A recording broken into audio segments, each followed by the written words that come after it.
Thalavoor Devivilasam vocational higher secondary സ്കൂളിൽ പുതുതായി നിർമ്മിക്കുന്ന ലൈബ്രറിയുടെയും കോൺഫറൻസ് ഹാളിന്റെയും നിർമ്മാണം വിലയിരുത്താൻ കെ.എൻ. ബാലഗോപാൽ എം.പി. എത്തി. എം.പിയുടെ ഫണ്ടിൽ നിന്നാണ് നിർമ്മാണത്തിന് തുക ലഭ്യമാക്കുന്നത്.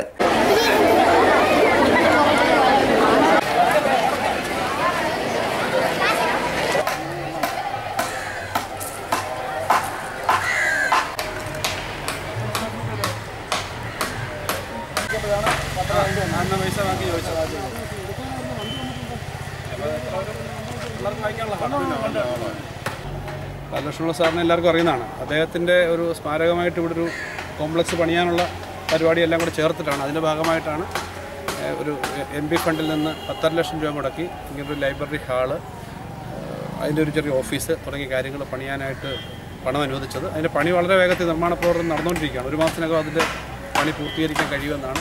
തലവൂർ സ്കൂൾ ഈ മേഖലയിൽ ഏറ്റവും പുരാതനവും ഏറ്റവും നന്നായി നടക്കുന്ന ഏറെ നല്ല റിസൾട്ടുള്ള സ്കൂളാണ്. അങ്ങനെ സ്കൂളിൽ ഇത്തരം ഒരു കാര്യം കൂടി ചെയ്യുമ്പോൾ, ലൈബ്രറി ആധുനിക സൗകര്യത്തോടുകൂടി ഇത്തരം കാര്യങ്ങളും ഹാളും എല്ലാം വരുമ്പോൾ കുറേ കൂടി മെച്ചം ഈ സ്കൂളിൻ്റെ കാര്യത്തിൽ ഉണ്ടാകുമെന്നാണ് പ്രതീക്ഷിക്കുന്നത്. അതനുസരിച്ചിട്ടുള്ള കാര്യങ്ങൾ ഇവിടുത്തെ PTA-യും മാനേജ്മെൻറ്റും എല്ലാം ചെയ്യുന്നുണ്ട്. ഇവിടുത്തെ മുൻ വിദ്യാർത്ഥികളുടെ വലിയ പങ്കാളിത്തം ഇക്കാര്യത്തിലുണ്ട്. വളരെ സന്തോഷകരമായിട്ട് തന്നെ സ്കൂളിൽ പണി നടക്കുന്നു എന്നുള്ളതാണ് ഇവിടെ കണ്ടപ്പോൾ പറയാനുള്ളത്.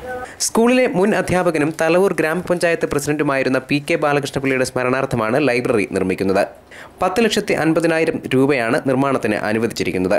നിർമ്മാണ പ്രവർത്തനങ്ങൾ അതിവേഗം പുരോഗമിക്കുകയാണെന്നും ഡിസംബർ 28-ന് ഉദ്ഘാടനം നടത്തുമെന്നും സ്കൂൾ അധികൃതർ അറിയിച്ചു. News bureau, Punalur.